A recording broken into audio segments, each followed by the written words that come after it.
Light, रोशनी। Light के बारे में, इसके दो एप्लीकेशन के बारे में इसमें पढ़ते हैं, रिफ्लेक्शन एंड रिफ्रैक्शन। वैसे तो और भी होते हैं, यानी उसका बिहेवियर, लाइट का क्या बिहेवियर होता है, किस तरह से वो काम करती है। तो इसमें इस 10th के लेवल पर दो ही चीज़ें पढ़ते हैं, रिफ्लेक्शन एंड रिफ्रैक्शन। रिफ्लेक्शन क्या होता है, जैसे कि ये कोई एक ऑब्जेक्ट हो गया, टेबल मान लो, ये टेबल है, तो ये लाइट ऊपर आई इसके और ये टकरा के चली गई, वापस अंदर नहीं गई, तो उसको कहते हैं रिफ्लेक्शन। कोई भी हार्ड चीज़ होती है, लाइट उसके टकरा के वापस आ जाती है, जैसे कोई दीवार ले लो, कुछ भी ले लो। और रिफ्रैक्शन होता है, जैसे पानी हो गया, पानी, उस पानी के अंदर क्या है, वो लाइट आएगी और अंदर चली जाएगी एक एंगल बना के। जाना चाहिए था ऐसा, लेकिन जाएगी, थोड़ा सा टिल्ट हो जाएगी, तो वो एंगल बन जाएगा आपका। ये तो हो गया आइडियल, जाना चाहिए था यहाँ, लेकिन प्रैक्टिकली गई यहाँ, तो वो एंगल बन गया। ये चीज़ होती है रिफ्रैक्शन। यहाँ इसमें देख सकते हो, जैसे ये लाइट आई थी, लाइट आपका आई थी, ठीक, लेकिन वो गई नहीं, जैसे कि ये देख सकते हो ये चीज़। तो लाइट आई, सीधी जानी चाहिए थी, लेकिन गई, थोड़ा सा टिल्ट हो गई, इसको कहते हैं रिफ्रैक्शन। और एक और बार करोगे तो वो हो जाएगा ट्रांसमिशन। ये अभी नहीं है, अब अभी तो दो ही चीज़ है, ठीक है ना। रिफ्रैक्शन समझ लो, पानी वगैरह में रिफ्रैक्ट हो जाती है, और कोई हार्ड चीज़ होती है तो उसमें रिफ्लेक्शन हो जाता है। यही चीज़ पढ़नी है अभी इस लेवल पे ना। अब देखते हैं, we see a variety of objects. हम बहुत सारी ऑब्जेक्ट की वैरायटी देखते हैं अपनी आँखों से। दीवार हो गया, कमरा हो गया, गेट हो गया, पंखा हो गया, और भी बहुत सारी चीज़ें दुनिया में, जो भी चीज़ देखते हो अराउंड अस, अपने दुनिया में। हावेवर, हालांकि we are unable to see anything in a dark room. अगर आप अंधेरे में हो, कमरे में हो और लाइट नहीं है, तो कुछ भी नहीं देख पाओगे। ऑन लाइटिंग, जैसे ही लाइटिंग होगी, lighting up in the room, जैसे ही रूम में लाइट होगी, थिंग्स बिकम विजिबल, चीज़ें दिखने लग जाएगी। और जैसे ही लाइट ऑफ होगी, वैसे ही अंधेरा हो जाएगा और चीज़ें नहीं दिखेगी। व्हाट मेक्स थिंग विजिबल, तो किस चीज़ की वजह से हमने देखा, रोशनी की वजह से, लाइट की वजह से देखा ना। ड्यूरिंग द डे, दिन के अंदर, the sunlight helps us to see the object, सूरज की वजह से हम चीज़ों को देखते हैं दिन में। An object reflect light that falls on it, जो कोई भी ऑब्जेक्ट होता है, जैसे ये ऑब्जेक्ट हो गया, इस पे क्या है, सूरज की रोशनी पड़ी, और यहाँ अपन है, ठीक है, यहाँ अपनी आँख है, तो इस पे पड़ी सूरज की रोशनी और ये अपनी आँखों तक आई, तो इस वजह से हम क्या है, वो चीज़ को देख पाते हैं। ये कहना चाहता है, ये ऑब्जेक्ट रिफ्लेक्ट्स लाइट, वो ऑब्जेक्ट लाइट को रिफ्लेक्ट की, दैट फॉल ऑन इट, हमारी आँखों पर आई, इसलिए हमने देखा, जो कि उस पर पड़ी और हमारी आँखों तक पहुँची, इसको देखा हमने, ठीक है, ऑन इट। उसके बाद the reflected light when receive our eyes, अपने आँख को रिसीव हुई, एनेबल्स टू सी थिंग्स, यही है जो हमने देख लिया उस चीज़ को। Now we are able to see through a transparent medium, we are able to see, हम देख सकते हैं ट्रांसपेरेंट मीडियम में। As light is transmitted through, कि लाइट उसमें से ट्रांसमिट होती है, जैसे कि ट्रांसपेरेंट मीडियम क्या हो गया आपका, उसको समझने हैं तो इस चीज़ से समझ सकते हो। जैसे कि ये ओपिकी हो गया कि जैसे कोई लकड़ी की सरफेस हो गई, तो उसमें से लाइट ट्रेवल नहीं करती है, उसके पीछे हम नहीं देख सकते, कोई गत्ता हो गया, कुछ हो गया, उसके पीछे नहीं देख सकते। ये हो गया ट्रांसलूसेंट, की हल्का हल्का मिरर होता है ना, उसमें हल्का दिखता है, हल्का नहीं दिखता, आधी रिफ्लेक्ट हो जाती है, आधी वो अंदर चली जाती है। उसी तरह ट्रांसपेरेंट, ये कांच है, उसके पीछे भी हम देख सकते हैं, तो लाइट क्या ट्रांसमिट हो गई, ये दो चीज़ हो गई, इसको कहते हैं रिफ्रैक्ट और इसको कहते हैं ट्रांसमिशन। तो ये ट्रांसमिशन हुई, बाहर चली गई, तो हमने वो चीज़ को देख लिया, ये कहने का मतलब है। तो ट्रांसपेरेंट का मतलब समझ गए।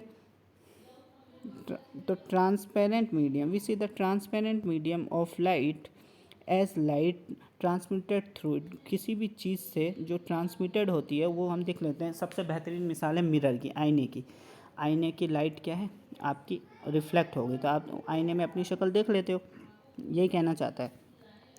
There are number of common wonderful film associated with light, दुनिया में बहुत सारी चीज़ें देखते हो, कोई भी इमेज बनती है मिरर के अंदर, ट्विंग, तारों का चमकना, ब्यूटीफुल कलर्स, पहाड़, rainbow, bending of light bye a medium, bending of light, light bend कर जाती है, बेंडिंग ऑफ लाइट वही चीज़ है कि आपने ये देखा पानी के अंदर ये चीज़ बेंड कर गई, इसको कहते हैं बेंडिंग ऑफ लाइट की वजह से आप देखते हो।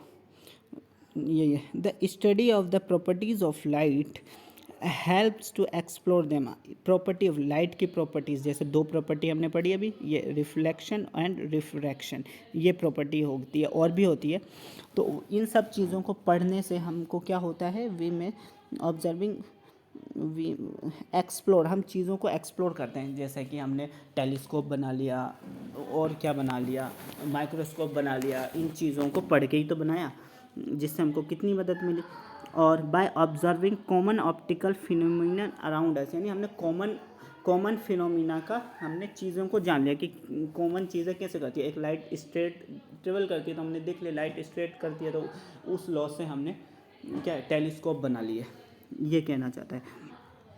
Now common phenomena around us, हमारे आसपास जो होते हैं। We may conclude the light seem travel in straight line, हमको है ना आम तौर पर क्या दिखता है, आम तौर पर माना जाता है कि लाइट जो है वो सीधी डायरेक्शन में ही ट्रेवल करती है। जैसे लाइट है सीधी डायरेक्शन में ही ट्रेवल, कोई चीज़ आ जाएगी तो वो सीधी डायरेक्शन में टकरा के जाएगी, फिर कोई आ जाएगी फिर वो सीधी में जाएगी, फिर कोई आ जाएगी। ये कहता है कि लाइट सीधी, हमको आमतौर पर सीधी ही दिखती है, लाइट ट्रेवल होती हुई, लाइट ट्रेवल हुई सीधे ही दिखती है। द फैक्ट, लेकिन फैक्ट क्या है, the small source of light cast, मिसाल के तौर पे कोई छोटी सी अगर कोई चीज़ होता है ना, शेडो ओपीक्यू, जैसे कि ये है कोई छोटा सा ओपीक्यू है, ये पूरा ट्रांसपेरेंट है और बीच में थोड़ी सी रिकॉर्ड, तो लाइट क्या करेगी, बेंड हो जाएगी, ऐसे चली जाएगी और फिर सीधी चली जाएगी।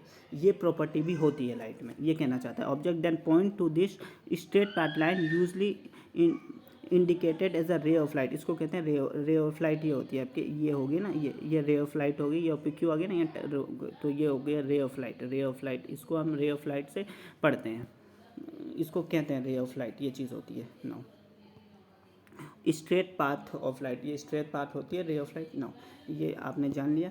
अब ये क्या चीज़ है, ये भी if a opaque object on the path of light, कोई ओपिक्यू ऑब्जेक्ट है आपके रास्ते में, मिसाल के तौर पे ये चीज़ है और कोई ये ट्रांसपेरेंट है, जैसे यहाँ से जा रही है लाइट, लेकिन कोई बीच में आ गया आपके कुछ लाइट, तो tendency at bend around it not walk straight, तो क्या टेंडेंसी बेंड हो जाएगी, बजाय सीधा जाने के ये थोड़ा सा बेंड हो जाएगा और फिर वो चले जाएगा, ये कहता है। तो ये तो बहुत अजीब सी चीज़ है भाई, इसने अपना लॉ क्यों तोड़ा।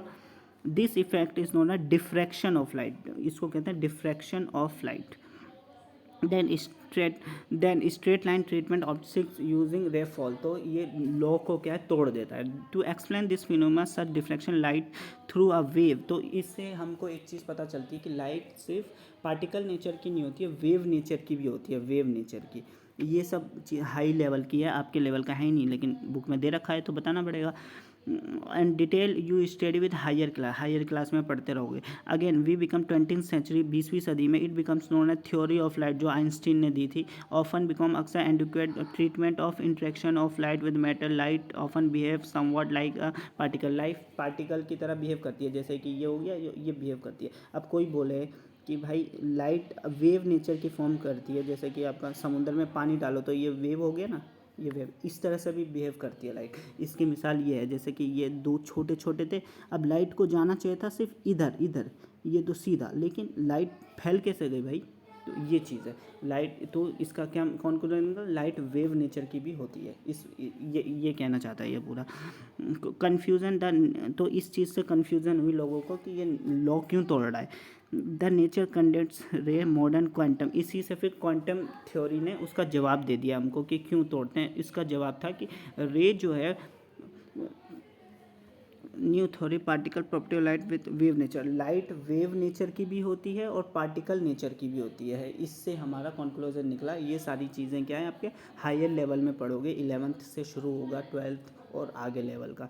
10th लेवल पे ये चीज़ें काम की नहीं है, लेकिन अब दे रखा था तो बता दिया। इन दिस चैप्टर, इसमें क्या पढ़ोगे आप, इसमें सिर्फ आप यही पढ़ोगे फिनोमेना ऑफ रिफ्लेक्शन, ये रिफ्लेक्शन पढ़ोगे, एंड रिफ्रैक्शन, ये रिफ्लेक्शन, ये दो चीज़ें पढ़ोगे, बस दो ही चीज़ पढ़ोगे। And straight line propagation light, और क्या पढ़ोगे कि जैसे ये है सिर्फ स्ट्रेट ही जाएगी, ये स्ट्रेट ही जाएगी, ये स्ट्रेट ही जाएगी, ये तीन चीज़ें पढ़ोगे। Now study of some optical phenomena nature, ठीक है। We shall try to understand this chapter reflection of light by spherical mirror, और आपके पास मिरर होंगे, ये इस तरह से स्पेरिकल मिरर होंगे, अलग अलग तरीके के मिरर होंगे, वो आगे देखते जाएंगे। And refraction of light, and application in real life situation, refraction of light ये हो गया ये चीज़, and application in real life का एप्लीकेशन क्या हो गया, टेलीस्कोप हो गया, माइक्रोस्कोप हो गया, और भी बहुत सारी चीज़ें होंगी वो भी आप पढ़ लोगे इस चैप्टर में।